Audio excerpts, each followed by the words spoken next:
আসসালামু আলাইকুম everyone. Bangladeshi blogger মিলির একটি নতুন পর্বে আপনাদের সবাইকে স্বাগতম জানাই। তো সবাই কেমন আছেন? আশা করছি খুব ভালো আছেন এবং সুস্থ আছেন।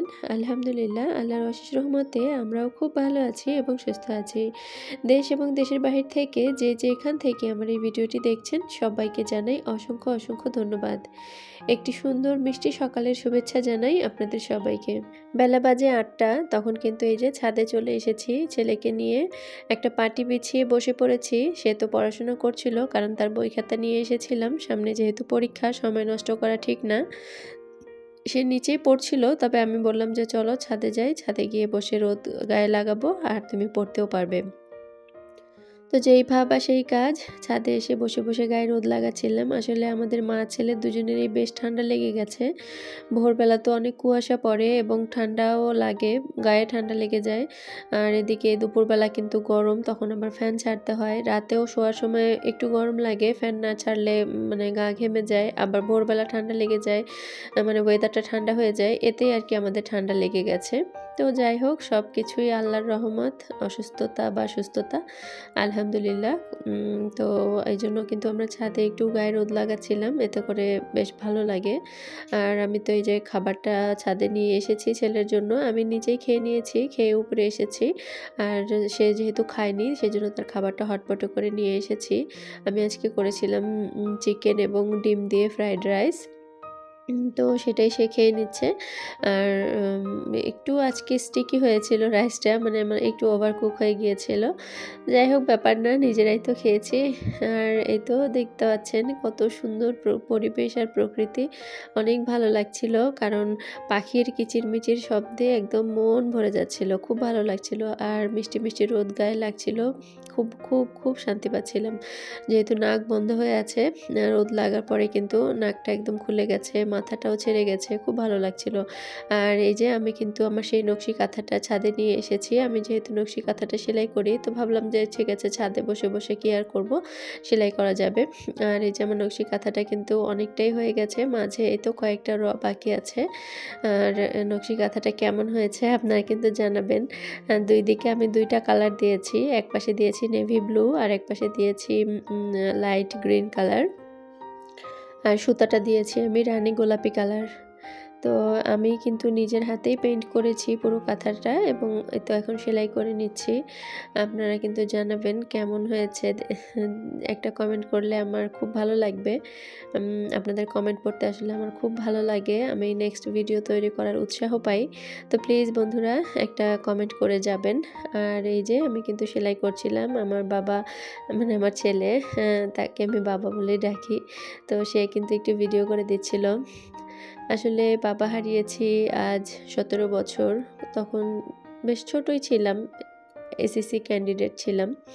তো অনেক বছর হয় বাবা নেই। তো আমি যখন কনসেপ্ট করি, তখন কিন্তু আমি প্রথম দিন থেকেই সবসময় নামাজে আল্লাহর কাছে বলতাম যে, হে আল্লাহ, আমার যেহেতু বাবা নেই, তুমি আমাকে বাবা ডাকার তৌফিক দান করো। তো আল্লাহ পাক আমার দোয়া কবুল করেছেন, আলহামদুলিল্লাহ। আল্লাহ পাক আমাকে একজন পুত্র সন্তান দিয়ে সমৃদ্ধ করেছেন। তো আল্লাহ পাকের কাছে হাজার হাজার কোটি কোটি শুকরিয়া, যাকে আমি একটু মন ভরে বাবা ডাকতে পারি, খুব শান্তি পাই। তো যাই হোক, একটু আগে দেখলেন আমার বাবা কিন্তু আমাকে মেহেদি পাতা বেছে দিয়েছে ডালগুলো থেকে। তো সেগুলো আমি আসলে মাথায় দেব, শুক্রবার করেই একটু সময় পাই, তাছাড়া অন্য দিন তো আর সময় পাই না। তো মাথায় একটু মেহেদি দিব, আর সেজন্য সে একটু বেছে দিয়েছে। আর এই তো এদিকে আমি কিন্তু দুপুরে রান্না শুরু করে দিয়েছি, হাঁসের মাংস রান্না করছি। তো হাঁসটা সুন্দর করে একটু পুড়ে নিয়েছিলাম, আর পুড়ে তারপরে কেটে নিয়েছি, ধুয়ে নিয়েছি। এখন এই তো রান্না শুরু করে দিয়েছি।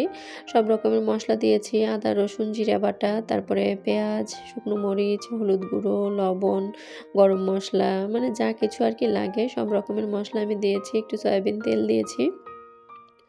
এরপরে ভালো করে মেখে এই তো রান্না শুরু করে দিয়েছি। আর এখন এই তো কষানো হচ্ছে। আর এই হাঁসটা না, মানে ডিম পাড়া হাঁস, পেটের মধ্যে ছোট ছোট ডিম ছিল। তো এই জন্য অনেক তেল ছিল, রান্না করতে করতে কিন্তু অনেক তেল বের হয়েছে, দেখে নিশ্চয়ই বুঝতে পারছেন।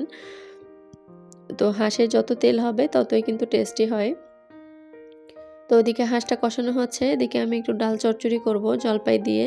তো এই যে ডালের সাথে আমি একটু পেঁয়াজ, কাঁচামরিচ, তারপরে একটু আদা রসুন বাটা, একটু হলুদ গুঁড়ো, সামান্য মরিচ গুঁড়ো আর স্বাদমতো লবণ, সয়াবিন তেল এগুলো দিয়ে ভালো করে এখন ডালটা আমি কষিয়ে নেব।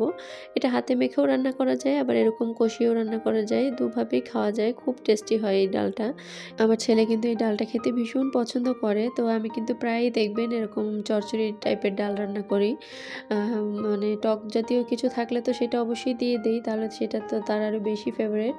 আর টক জাতীয় কিছু না থাকলে এমনিতেও ডাল চচ্চড়ি করি, সেটাও সে খুব পছন্দ করে খায়। তো আজকে আমি একটু জলপাই দিয়ে করব। আবার আমি আম দিয়েও করি, টমেটো দিয়ে করি, তারপরে আবার চালতা দিয়ে করি। মানে যেকোনো টক কিছু দিয়েই যদি ডাল রান্না করি সেটা সে ভীষণ পছন্দ করে। আবার গরমের সময় আমি আম ছাদে মানে রোদে শুকিয়ে রেখে দেই। তো সেই শুকনো আম দিয়েও কিন্তু ডালটা রান্না করি, ভীষণ ভালো লাগে খেতে। আমার ছেলের অনেক পছন্দ। তো এই যে এই পর্যায়ে কিন্তু আমি পানি দিয়ে দিয়েছি, এখন সেদ্ধ হতে থাক। আর এদিকে এই যে আমার হাঁসের মাংসটা কিন্তু অনেকটাই কষানো হয়ে এসেছে, অনেক তেল বেরিয়ে এসেছে। তো আরও কিছুক্ষণ আমি কষাবো, কষিয়ে তারপর এটা সেদ্ধ করতে হবে। আসলে হাঁসটা যেহেতু একটু পাকা হাঁস, মানে যেহেতু ডিম ছিল পেটে, বুঝতেই পেরেছি, তো একটু বেশি সময় ধরেই সেদ্ধ করতে হবে। আর এদিকে এই যে ডালটা কিন্তু সেদ্ধ হয়ে এসেছে। এরকম সেদ্ধ হয়ে আসলে দেখতে পাচ্ছেন মানে মানে শক্ত নেই, নরম হয়ে গেছে, তবে এখনও ভেঙে যায়নি। তো এই পর্যায়েই কিন্তু আমি এই যে জলপাইটা দিয়ে দিচ্ছি। আর জলপাইটা একটু পাকা ছিল, সেজন্য হাত দিয়ে এরকম করে চটকে চটকে দিয়ে দিলাম। তাহলে পুরো ফ্লেভারটা একদম ডালের মধ্যে চলে আসবে, খেতে অনেক বেশি ভালো লাগবে। তো এভাবে করে আপনারা ডাল চচ্চড়ি খেয়ে দেখতে পারেন, অনেক টেস্টি হয়। তো এই যে এখন আমি আরও কিছুক্ষণ এটা রান্না করে নিব। ডালটা মানে আর একটু সুন্দর করে গলে যাবে, তারপরে আমি এটা নামাবো। ততক্ষণ পর্যন্ত আমি এটা রান্না করে যাব। আর এদিকে দেখতে পাচ্ছেন আমি হাঁসের মাংসে বেশ অনেকটাই পানি দিয়েছি, কারণ হাঁসটা সেদ্ধ হতে হবে, মাংসগুলো না অনেক শক্ত। তো সেজন্য আমি যেহেতু প্রেশার কুকারে দিব না, এখানে কষিয়ে রান্নাটা করেছি, তো সেই জন্য আমি একটু বেশি করে পানি দিয়ে দিয়েছি। এখন এটা স্লো কুকারে রেখে দিলাম, অল্প আছে, আস্তে আস্তে সুসিদ্ধ হবে। আর এদিকে কিন্তু ডাল রান্নাটা একদম কমপ্লিট হয়ে গেছে। এবার যে এটা আমি নামিয়ে নেব। আর নামানোর আগ মুহূর্তে একটু পাঁচফোড়নের গুঁড়ো দিয়ে দিলে কিন্তু ভীষণ ভালো লাগে খেতে। ভাতও হয়ে গেছে, ভাত রান্নাটাও কমপ্লিট। আর এদিকে আমি কিন্তু অন্যান্য সমস্ত কাজ সেরে নিয়েছি। আর এই বললাম না, স্লো কুকারে রেখে দিয়েছিলাম, অল্প আছে। তো এই যে দেখতে পাচ্ছেন হাঁসের মাংসটা কিন্তু অনেকক্ষণ ধরে সেদ্ধ হয়েছে। আর এই যে এখন কিন্তু প্রায় কমপ্লিট হয়ে গেছে, এখন নামিয়ে নেওয়া যাবে। তো আমি এটা কিন্তু অন রেখেই নামাজ আদায় করে নিয়েছি, গোসল করে নিয়েছি, মানে সমস্ত কাজ সেরে নিয়েছি। আর এখন খেতে বসে গেছি। ছেলেকে আগেই খেতে দিয়ে দিয়েছি, তার খাওয়া কিন্তু হয়ে গেছে। আর এদিকে আমি এখন আমার প্লেটটা সার্ভ করে নিচ্ছি। আর হাঁসের মাংস তো আমাদের বাসায় সবার খুব প্রিয়, খুব পছন্দ করে সবাই। তো যাই হোক, খেয়ে নিলাম হাঁসের মাংসটা, দেখে নিশ্চয়ই বুঝতে পারছেন অনেক সুস্বাদু হয়েছিল। আম আসলে আজকে যখন ছাদে বসেছিলাম তখন আমার ছেলেকে জিজ্ঞেস করেছিলাম, বাবা তুমি কি খেতে চাও? তো সে বলল, তুমি যা রান্না করবে তাই খাবো। তো কিছুক্ষণ পর সে অনেক ভাবনা চিন্তা করে আমাকে বলছে, মা তাহলে তুমি আজকে ইলিশ পোলাও রান্না করো, ইলিশ পোলাও খাবো। তো আমি বললাম, ইলিশ পোলাও খেতে চাও? বলল হ্যাঁ। তো যাই হোক, তারপরে ওটা মাথায় ছিল, নিচে আসলাম, এসে দেখি যে হাঁস বিক্রি হচ্ছে। তো দেখে আর লোভ সামলাতে পারলাম না। ভাবলাম যে আচ্ছা ঠিক আছে, একটা হাঁস কিনে নেই। আজকে হাঁসের মাংসই খাই সবাই। আসলে শীতের সময় হাঁসের মাংসটা খেতে কিন্তু অনেক ভালো লাগে।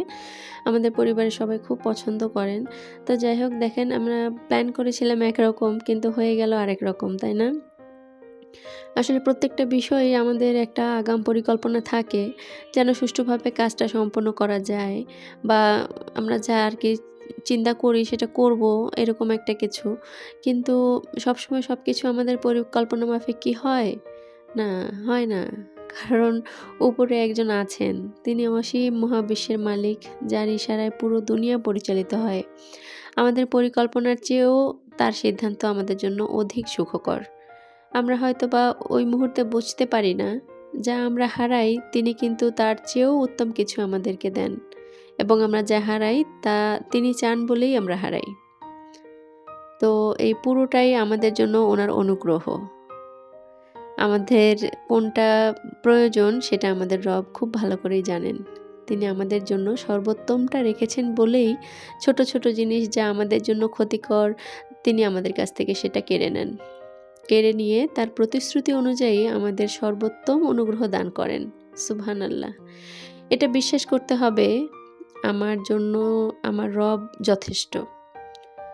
আমার রবের পরিকল্পনা আমার কল্পনার চেয়েও কয়েক কোটি গুণ সুন্দর। আলহামদুলিল্লাহ। এই চিন্তাটা যদি আমাদের মাথার মধ্যে খুব সুন্দর করে ঢুকে যায়, তাহলে আমরা যে জিনিসগুলো হারাই সেটা নিয়ে আফসোস করব না। বরং এটা ভেবে খুশি হব যে যা কিছু হারিয়েছি এর চেয়েও অধিক উত্তম কিছু আমার রব আমাকে ফিরিয়ে দেবেন। তো যাই হোক বন্ধুরা, অনেক কিছুই বলে ফেললাম। এদিকে আমি এই তো একটু সন্ধ্যার নাস্তা তৈরি করছি। এখানে ডিম পিঠা তৈরি করব, মানে আর কি ঝাল পোয়া পিঠাও বলা যায় এটাকে। প্রথমে আমি একটা ডিম সুন্দর করে ফেটিয়ে নিয়েছি। ডিমের মধ্যে আমি দিয়েছিলাম পেঁয়াজ কুচি, কাঁচামরিচ কুচি, একটু হলুদ গুঁড়ো, মরিচ গুঁড়ো, লবণ, ধনিয়া পাতা, এই সমস্ত কিছু সুন্দর করে একটু হাত দিয়ে মানে কাঁটা চামচ দিয়ে একটু বিট করে নিয়েছিলাম। এরপরে কিন্তু সেখানে আমি দিয়ে দিয়েছিলাম চালের গুঁড়ো এবং সামান্য একটু ময়দা বা মানে রুটির আটা যেটাই হোক একটু কিছু দেওয়া যাবে, যাতে আর কি জিনিসটা ভালো হয়, একটু সফট হয় আর কি। শুধু চালের গুঁড়ো দিলে না একটু বেশি ভারী হয়ে যায়, আর একটু সাথে ময়দা ব্যবহার করলে হয় কি জিনিসটা একটু সফট হয়, নরম তুলতুলে হয় আর কি। তো ভালো করে মেখে এই তো সাথেই কিন্তু ভেজে নিচ্ছি। আমি আর রেস্টে রাখিনি। এই যে দেখতে পাচ্ছেন সুন্দর করে আমি কিন্তু গোল্ডেন ব্রাউন করে ভেজে নিচ্ছি। তো এটাকে ঝাল পোয়া পিঠাও বলে অনেকে, আবার অনেকে বলে ডিমের পিঠা বা ঝাল পিঠা। তো যে নামেই ডাকুক না কেন, জিনিসটা কিন্তু একই। খেতে কিন্তু দুর্দান্ত হয়। আর এই শীতের সময় ধনিয়া পাতা দিয়ে এই ঝাল পোয়া পিঠাটা খেতে অনেক ভালো লাগে। আমার পরিবারের সবাই খুব পছন্দ করেন। তো যাই হোক, এই যে ভেজে দিয়েছি, ছেলে কিন্তু ঘপাঘপ খেয়ে নিচ্ছে। বাড়ির সবার খুব পছন্দ। তো এই যে আমিও খেয়ে নিচ্ছি। আর আজকে ঝাল পোয়া পিঠা খেতে আপনাদের কাছ থেকে বিদায় নেব। আমার ভিডিওটি কেমন লাগলো অবশ্যই একটি কমেন্ট করে আমাকে জানাবেন। আর আজকে যারা প্রথম আমাকে ভিজিট করছেন, যদি আমার কথা বা কাজ কোনো কিছু ভালো লেগে যায়, আমার চলার সঙ্গী হয়ে আমার সাথেই থেকে যেতে পারেন। সাবস্ক্রাইব করে পাশের বেল আইকনটি অবশ্যই প্রেস করে রাখবেন। নোটিফিকেশনের অল অপশনটি ক্লিক করে রাখবেন। এতে করে আমি ভিডিও আপলোড দেওয়ার সাথেই নোটিফিকেশন চলে যাবে আপনার কাছে। আপনি সময় সুযোগ বুঝে দেখে নিতে পারবেন। তো বন্ধুরা, সবাই খুব ভালো থাকবেন, সুস্থ থাকবেন, নিজের শরীরের যত্ন নেবেন, 5 ওয়াক্ত নামাজ আদায় করবেন, সবসময় মহান আল্লাহ তাআলার উপরে ভরসা রাখবেন, কখনো বিপদে হতাশ হয়ে যাবেন না। অবশ্যই আল্লাহর উপর ভরসা রাখলে আল্লাহ পাক আমাদের পরিত্রাণের ব্যবস্থা করে দিবেন। তো আজ এই পর্যন্তই। আল্লাহ হাফেজ।